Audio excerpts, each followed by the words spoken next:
What is that one thing that's going to be the driver of extraordinary results in your life and in your business? I'm so excited for this one, especially when you're starting out in those early days. Until my one thing is done, everything else is a distraction.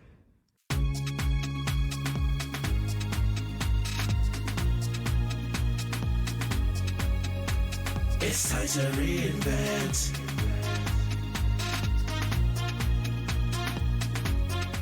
Welcome to the Lessons of Entrepreneurship, the Journey of Reinvention podcast, formerly known as the Reinventing Perspectives podcast. I'm so excited for today. Today is one of those where you have just me as part of our Leaders Are Readers series.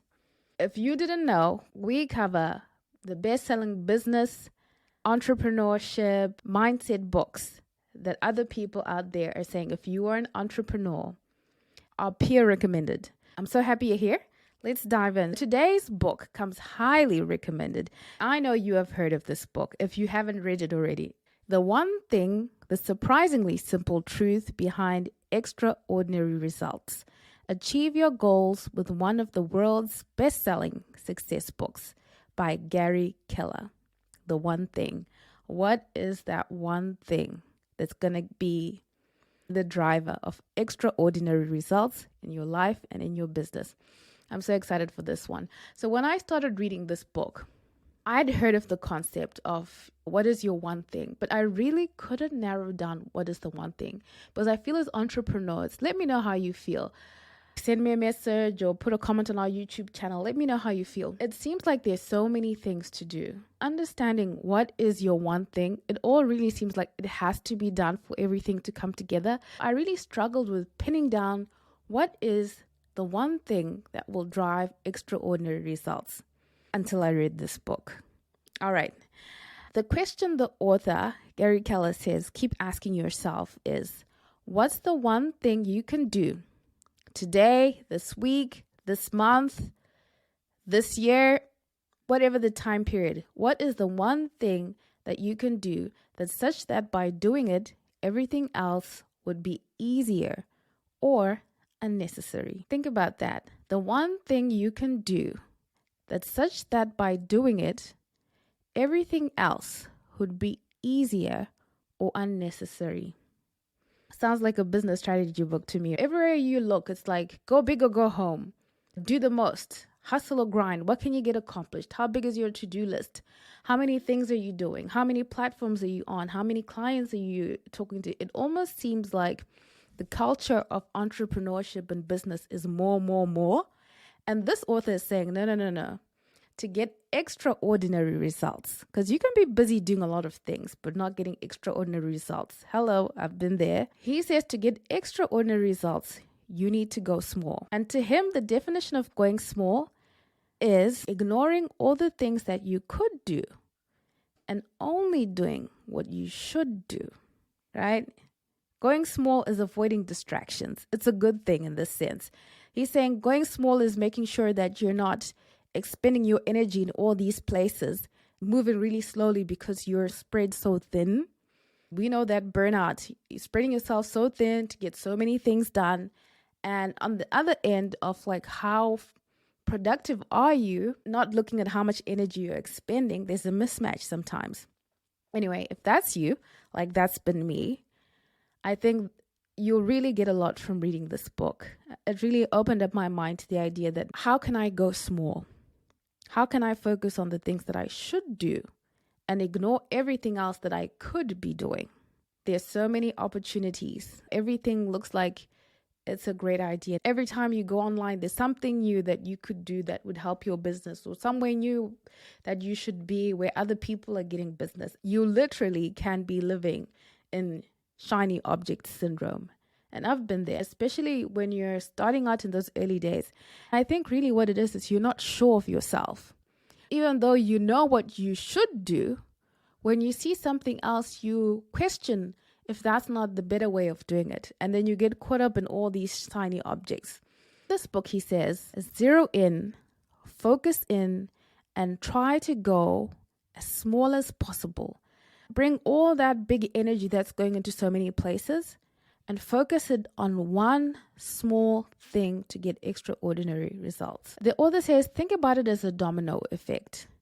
Like we said, you've got so many things that you could be doing that would be good for the business, things that are opportunities, but if you put them up, stack up all those ideas into a domino, what is the first domino that if it went down would make everything else easier or really unnecessary for you to do?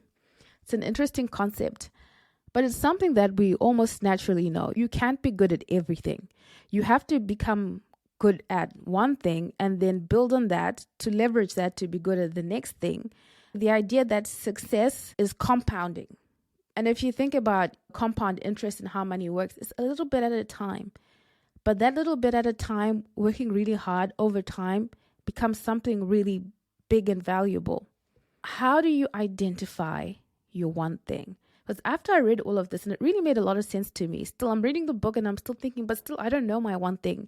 And I don't know how to identify my one thing because I'm looking at all these things. And really, in all fairness, sometimes they look almost equal. I wouldn't say one is better than the other. One leads to something else and the other leads to something else, which I feel are both equally good. But if you think of this idea of the one thing, I think a lot of famous business visionaries right now have put their own twist on this idea of the one thing. If you think of Alex Hormozi, Alex talks about skill stacking, starting with one skill and becoming really, really good at that one skill, and then leveraging that one skill and then learning another, getting to be a successful entrepreneur by literally building one skill after another sequentially. Another person who talks about this is Patrick Bet-David. I don't know if you've read Your Next 5 Moves. If you haven't, I highly recommend that book. I think he did a fantastic job in that book, especially for shaping your entrepreneurship mind in the beginning of what to expect and how to move in certain instances. Anyway, Patrick Bet-David in The Next 5 Moves, which is the strategy book, once again, he talks about having an idea of what move you're going to take next. It's the same thing as the one thing and the sort of skill stacking in different language.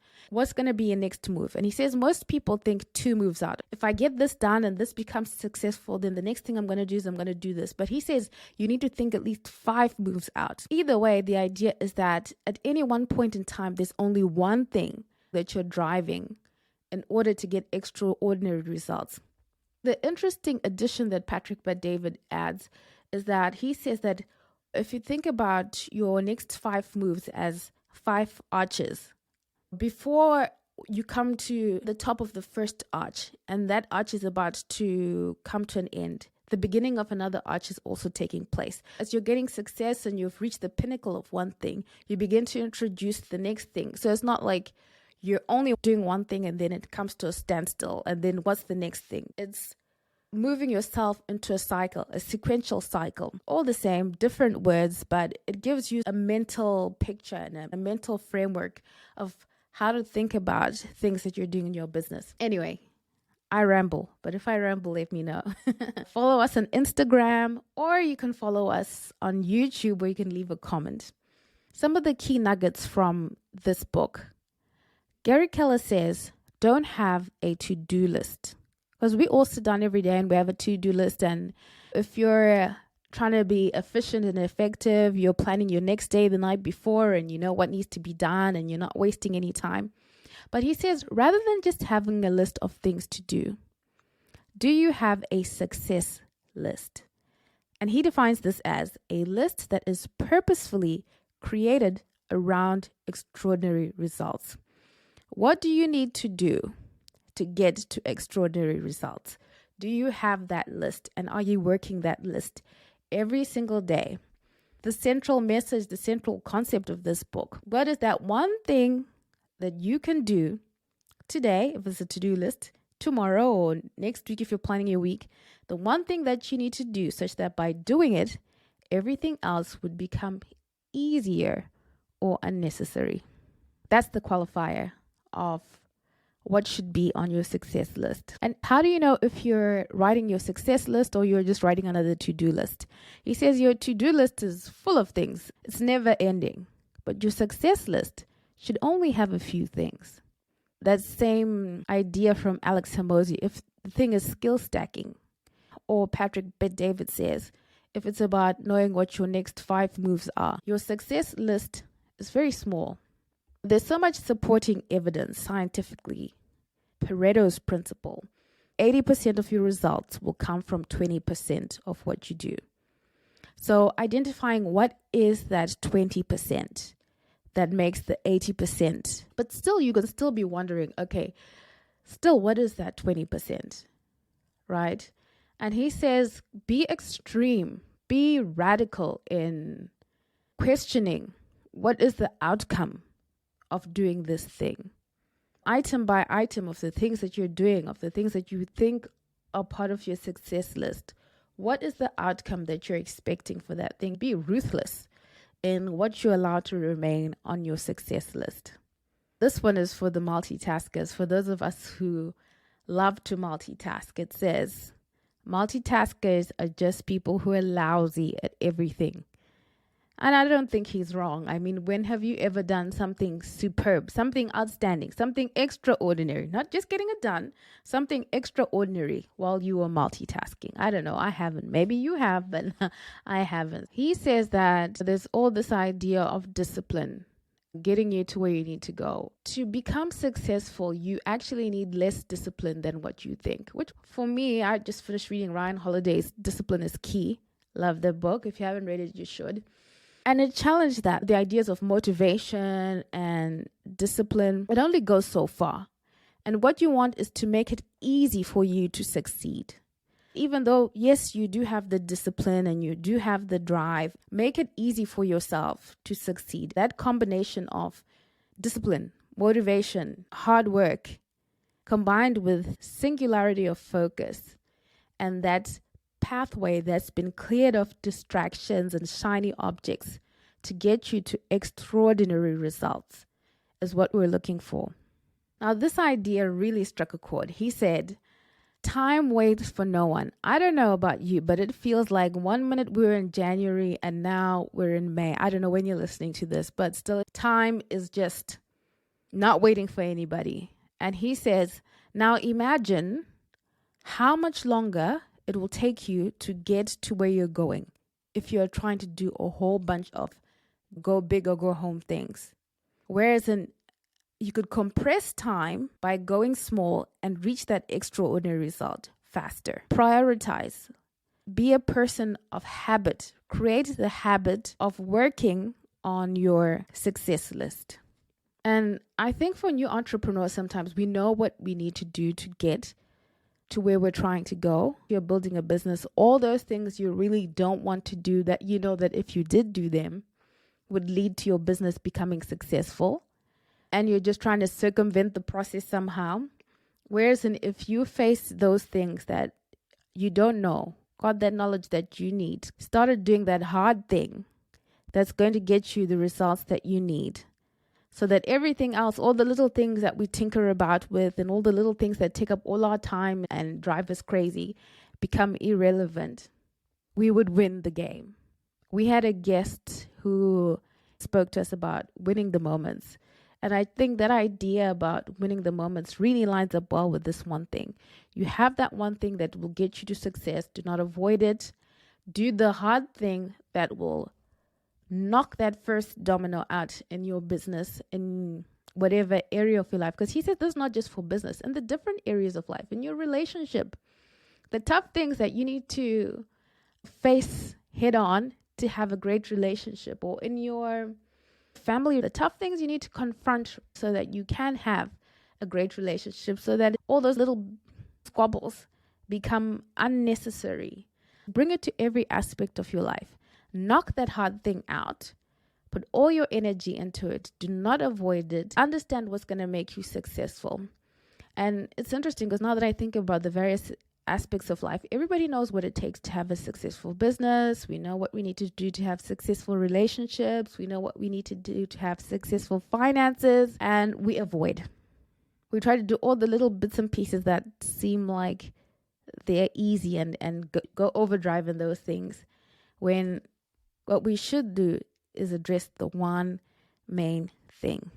And he says, which is funny, remember at the beginning I said he says, go small. Get rid of all the distraction, all the shiny objects. We just want to identify the one thing. Then he says, in that one thing, that small thing, think big.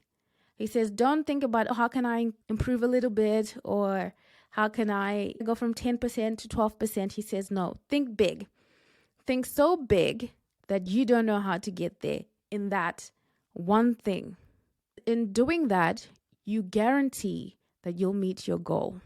The other way that the author says to think about the idea of the one thing is, remember from the definition, what's the one thing that I can do, that small thing, the one thing, no distractions, that's going to get me to success, that small thing that I'm going to think big about and I'm going to act boldly on, such that by doing it, everything else will become easier or unnecessary. This is going to be the ultimate leverage that I'm going to need to get me to where I'm trying to go.